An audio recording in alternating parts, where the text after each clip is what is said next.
Saudara, seorang pria pemilik toko sembako di Pondok Gede, Kota Bekasi ditemukan tewas di dalam ruko miliknya. Diduga korban tewas setelah menjadi korban pembunuhan.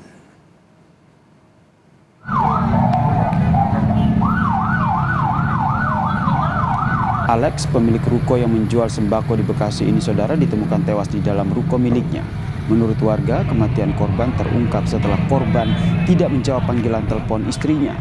Karena curiga, setelah toko tidak dibuka, keluarga korban langsung mengecek ruko dan menemukan jasad korban di kamar mandi lantai 1 ruko. Istrinya.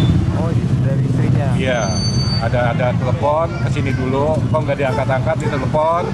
Langsung lah itu orang telepon ke istrinya gitu. Istrinya datang sini baru ketahuan itu. Penemuan mayat di mana, Pak? Di kamar mandi. Kamar mandi. Saat ini, saudara, garis polisi terpasang di ruko milik Alex di Bekasi, Jawa Barat.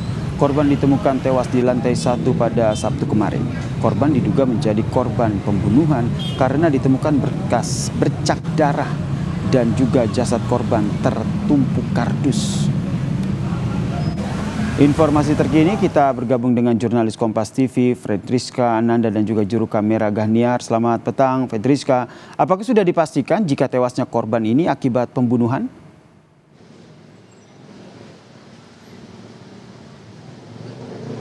Ya, selamat petang ya, Sir dan juga saudara. Untuk motif apakah ini sebetulnya terjadi pembunuhan atau seperti apa, ini masih didalami oleh pihak kepolisian. Bagaimana kemudian ini kemarin setelah kejadian ini polisi langsung mendatangi tempat kejadian perkara ini di kawasan Jatimakmur, Bekasi, Jawa Barat, di mana polisi kemudian menemukan korban ini di lantai 1 ruko miliknya. Ditemukannya korban ini berawal dari kecurigaan istri dan juga anak korban yang kemudian tidak bisa menghubungi korban sejak Jumat malam. Jadi pada Sabtu pagi kemudian istri korban dan juga anak ini mendatangi ruko yang tepat di belakang saya ini, kemudian menemukan suami ataupun ayah mereka sudah tidak bernyawa dan juga menemukan bercak darah, sehingga kemudian melaporkan kejadian di kepolisian. Karena memang kalau misalkan dari informasi yang kami himpun dari tempat kejadian perkara juga ya, Sir dan juga saudara, di mana sebetulnya ruko tempat kejadian perkara ini tidaklah sepi begitu ya, di mana di samping kiri kanannya ini ada toko-toko lain dan juga kemudian banyak juga aktivitas masyarakat yang memang beraktivitas di sini. Jadi memang ketika kejadian ini terjadi pada Jumat malam ini, berdasarkan informasi yang kami dapatkan dari warga setempat begitu ya, mengatakan bahwa listrik ini sudah mati sejak Jumat malam.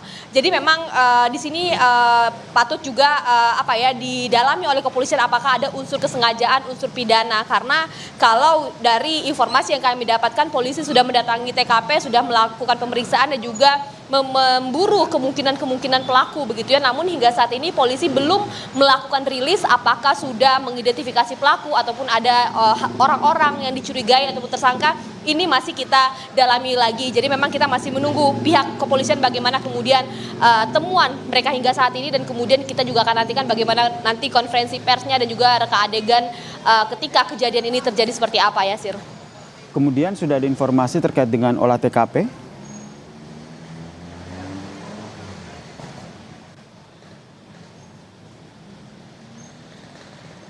Fedriska, sudah dapat informasi terkait dengan kapan polisi akan melakukan olah TKP di lokasi?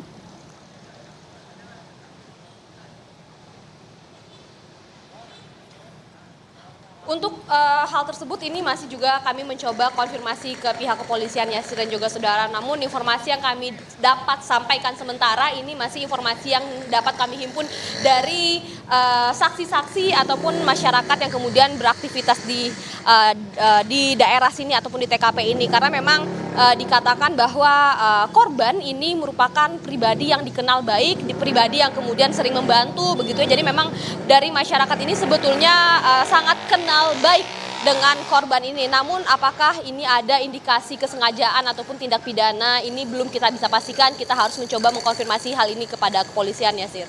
Terima kasih jurnalis Kompas TV Fedriska Ananda atas informasinya terkait dengan bos toko sembako yang ditemukan tewas di rukonya di Bekasi, Jawa Barat.